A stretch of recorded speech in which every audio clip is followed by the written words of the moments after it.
Hello friends and welcome to online lecture. Here is theorem 10.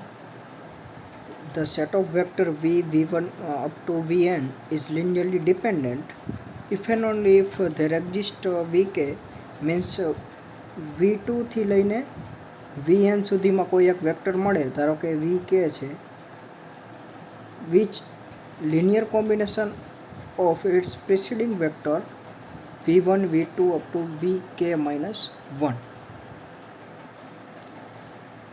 એટલે કે જો v1 up two vn એટલે કે આ n+1 વેક્ટર linearly dependent હોય તો v2 થી લઈને vn સુધીમાં કોઈ એક વેક્ટર મળે કે એ કોના linear combination બરાબર હોય, એના પહેલાંના બધાય પ્રિસીડિંગ વેક્ટર મતલબ ધારો કે v3 મળતો હોય તો v1 અને v2 એના linear combination બરાબર હોય. પ્રિસીડિંગ વેક્ટર એટલે એના પહેલાંના બધા vector. So let us assume that v1 v2 up to vn is linearly dependent. Actually if and only if condition है, એટલે આવો કોઈ વેક્ટર મળતો હોય તો v1 up to vn is linearly dependent થાય અને આ linear combination મળતું હોય એના પ્રિસીડિંગ વેક્ટર તો આ સેટ linearly dependent થાય. એટલે if and only if condition છે. તો પહેલાં એઝ્યુમ કરશું આ linearly dependent છે. તો ડિપેન્ડન્ટ છે તો કોઈ એવા સ્કેલર મળે સદ્ય કોઈ આલ્ફા આઈ 0 થાય, એટલીસ્ટ વન આલ્ફા આઈ 0 થાય, એટલે ઓછામાં ઓછો એક આલ્ફા આઈ 0 થાય. એટલે આ સ્કેલરમાંનો કોઈ એક આલ્ફા આઈ એ નોન ઝીરો મળે, કેમ કે linearly dependent છે એટલા માટે. સદ્યટ શું થાય, alpha 1 v1 alpha 2 v2 up to alpha and vn is equal to 0.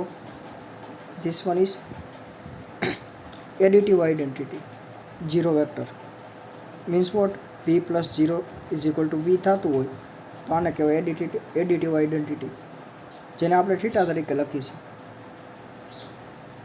તો આ વસ્તુ થાય. તો let assume that alpha k is last non zero real number where k less than n. એટલે છેલ્લામાં છેલ્લો નોન ઝીરો નંબર આલ્ફા કે છે.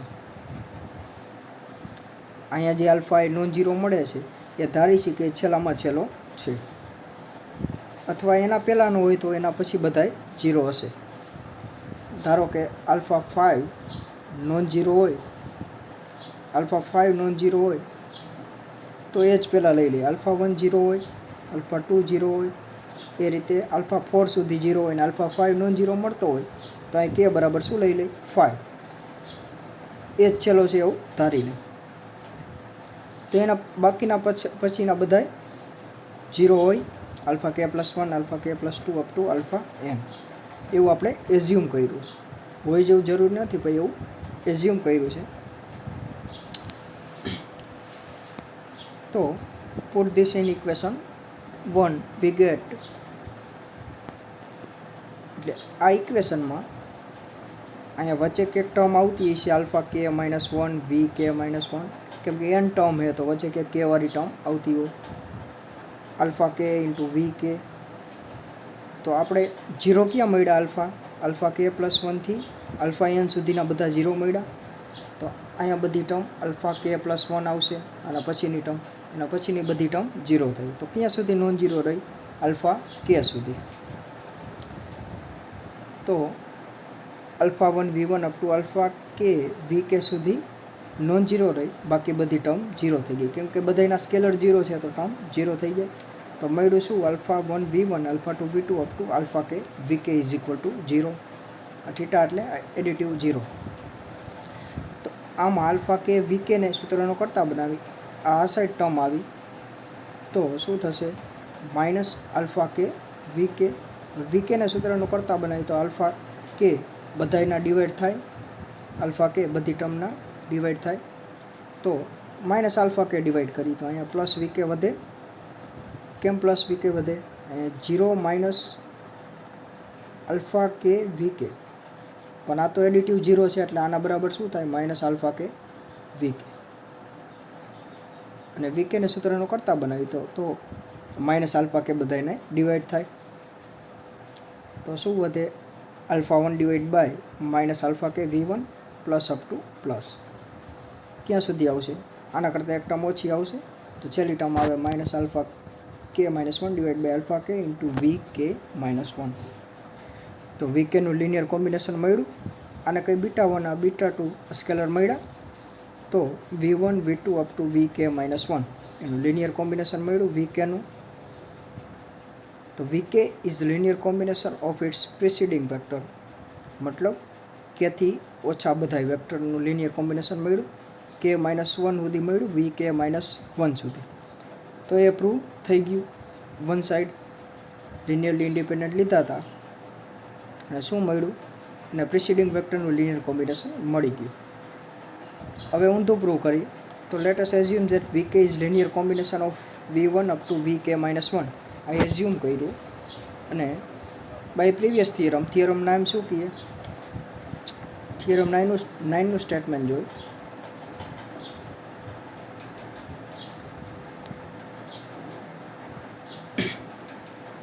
V1 up to Vn are vector on vector space, then V bar is linear combination of other vector, then the set of vector is linearly dependent. એટલે કોઈ એક vector બરાબર તમે બાકીના બધાનું linear કોમ્બિનેશનમાં લખી શકો તો આખો સેટ આને એડ કરતાં લિનિયરલી ડિપેન્ડન્ટ થાય. આ થિયરમ 9 હતો, એનો યુઝ અહીંયા કર્યો. કઈ રીતે, તો આમાં પણ એવું જ છે, કોઈ એક વેક્ટરનું લિનિયર કોમ્બિનેશન મળે છે તો આને તમે એડ કરો આમાં તો પણ એ લિનિયરલી ડિપેન્ડન્ટ થાય. થયો લિનિયરલી ડિપેન્ડન્ટ. તો since V1 V2 up to VK minus one એ આમાં આવે જ, કેમ કે આના જ એલિમેન્ટ છે. થોડાક આપણે બાદ કર્યા હતા, VK થી Vn સુધીના કાઢી નાખ્યા હતા, તો આની અંદર જ આવે એટલે એ સબસેટ તો છે જ.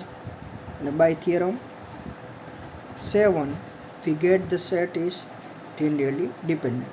કેમ, થિયરમ 7 શું કહીએ, કોઈ નાનો સેટ લિનિયરલી ડિપેન્ડન્ટ હોય તો એ જે સેટમાં હોય મોટા સેટમાં એ પણ લિનિયરલી ડિપેન્ડન્ટ થાય. અહીંયા VK એડ થશે, અહીંયા VK એડ થશે તો જે લિનિયરલી અહીંયા નહીં થાય. અહીંયા લિનિયરલી ડિપેન્ડન્ટ કીધું, અહીંયા થશે કેમ કે એને એડ કરી ત્યારે જે લિનિયરલી ડિપેન્ડન્ટ થાય. અહીંયા પણ VK એડ થશે તો પણ કાંઈ ફેર ન પડે, તો પણ આ લિનિયરલી ડિપેન્ડન્ટ જ થશે. કેમ કે કોઈ નાનો સેટ લિનિયરલી ડિપેન્ડન્ટ થતો હોય તો મોટો સેટ એને કન્ટેન્ટ કરતો એ લિનિયરલી ડિપેન્ડન્ટ થાય. આ તો theorem 10. Theorem 11, the vector VK K is in between 1 to n of the set V1 up to Vn. એટલે કોઈ એક એલિમેન્ટ ઉપાડ્યો આનો, આ સેટનો કોઈ એક એલિમેન્ટ ઉપાડ્યો જેને VK નામ આપ્યું. Is linear combination of remaining vector. Remaining vector મતલબ ધારો કે સેટમાં 5 એલિમેન્ટ છે, V4 અને V5, તો આ સ્ટેટમેન્ટ શું કહે, V4 is linear combination of remaining vector, મતલબ બાકીના બધા 4 ને કાઢતા બાકીના બધા એ લિનિયર કોમ્બિનેશન બને છે. એટલે V1 V2 V3 અને V5 આ લિનિયર કોમ્બિનેશન બને. સ્ટેટમેન્ટ એવું કહે છે. પ્રિસીડિંગ વેક્ટર અને રિમેનિંગ વેક્ટરનો મતલબ સમજાણ. પ્રિસીડિંગ વેક્ટર એટલે ત્યાંથી ધારો કે VK ઉપાડ્યો હોય તો એના પાછળના બધા, એટલે એના પહેલાં જે આવતા એ બધા એનું લિનિયર કોમ્બિનેશન બને. અને રિમેનિંગ વેક્ટર મતલબ એને રિમૂવ કરતાં બાકીના જે વધે એ વેક્ટરનું લિનિયર કોમ્બિનેશન.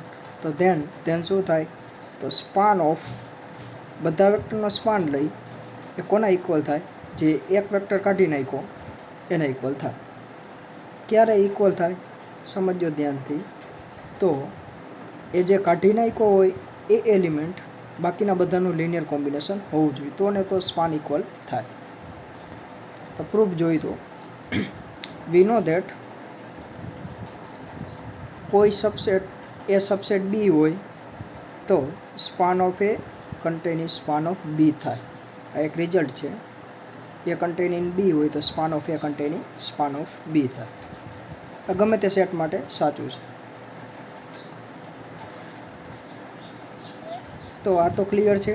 એ કન્ટેનિંગ એટલે V1 V2 up to VK minus one VK plus one, કેમ કે VK રિમૂવ કર્યું. કેમ કે વી કે શું છે? Linear combination of remaining vector containing v1 v2 up two vn. તો આને એ સેટ કયો અને બી કયો. એ સબસેટ બી છે તો span of A subset span of B.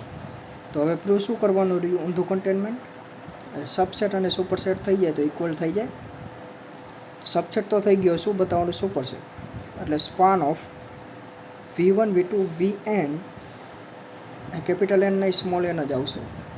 v1 v2 up two vn subset, એટલે આ સેટ આખો આમાં બતાવવાનો રહ્યો. Subset span of v1 v2 up two vn, જેમાં v કે રિમૂવ છે. આ બતાવવું હોય સબસેટ તો આમાં કોઈ એક એલિમેન્ટ લેવાનો. એટલે v ધારો કે v વેક્ટર આ સ્પાનમાં લઈ તો v is linear combination of v1 v2 vn. કેમ કે સ્પાનનો એલિમેન્ટ હોય તો બાકીના બધાનું લિનિયર કોમ્બિનેશન મળે by definition of span.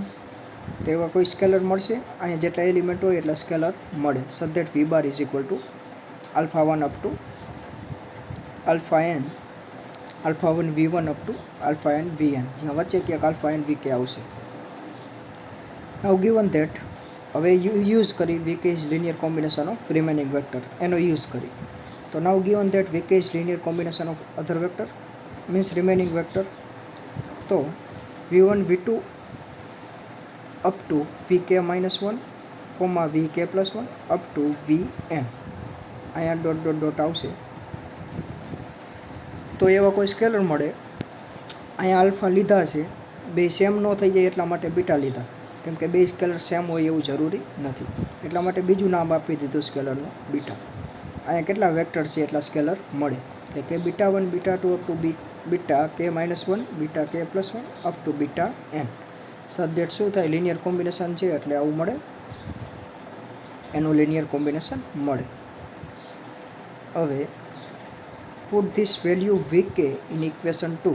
Equation 2 શું હતું? અહીંયા vk દેખાય છે, અહીંયા આખી આ વેલ્યુ મૂકી, vkની જગ્યાએ આ વેલ્યુ મૂકી અને મલ્ટીપ્લાય બાય આલ્ફા કે છે તો અહીંયા આલ્ફા કે મલ્ટીપ્લાય કરવું અને આખી ટર્મને આલ્ફા કે મલ્ટીપ્લાય કરવું અને અંદર બધી ટર્મમાં મલ્ટીપ્લાય થાય તો શું મળશે? v bar is equal two તો હતું જ, v bar is equal two ખાલી vkની જગ્યાએ ઓલી આખી ટર્મ મૂકવાની બીટાવાળી. તો શું મળે? v bar is equal to alpha 1 v1 plus up to plus alpha k into આ vkની value alpha k into vk plus alpha કે plus 1 vk plus 1 up to alpha n vn. તો શું મળે? v1નો કોએફિશિયન્ટ શું મળશે? અહીંયા આલ્ફા 1 છે, અહીંયા શું મળશે? આલ્ફા કે બીટા 1. તો એમાંથી હું v1 કોમન કાઢું તો આલ્ફા 1 પ્લસ આલ્ફા કે બીટા 1.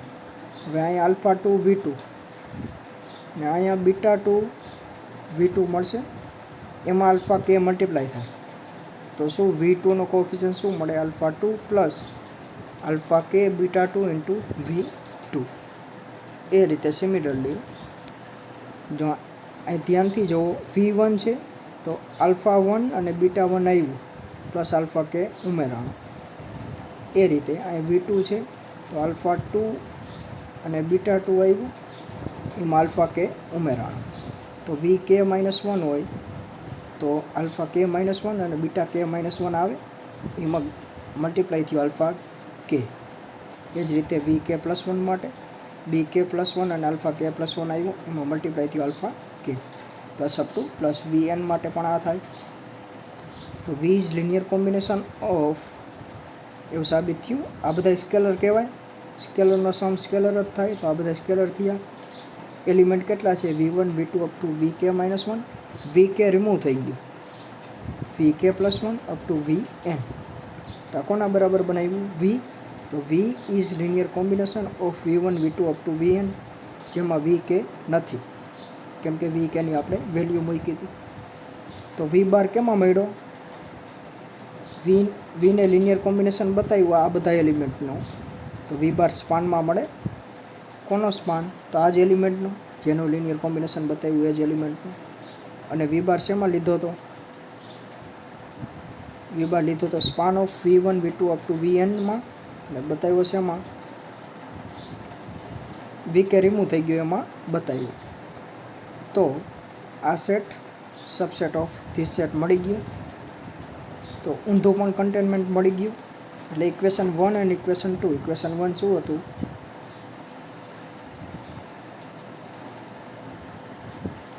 ઇક્વેશન 1 આ હતું, એટલે span of this containing span of this, અને ઊંધું પણ કન્ટેનમેન્ટ બતાવી દીધું.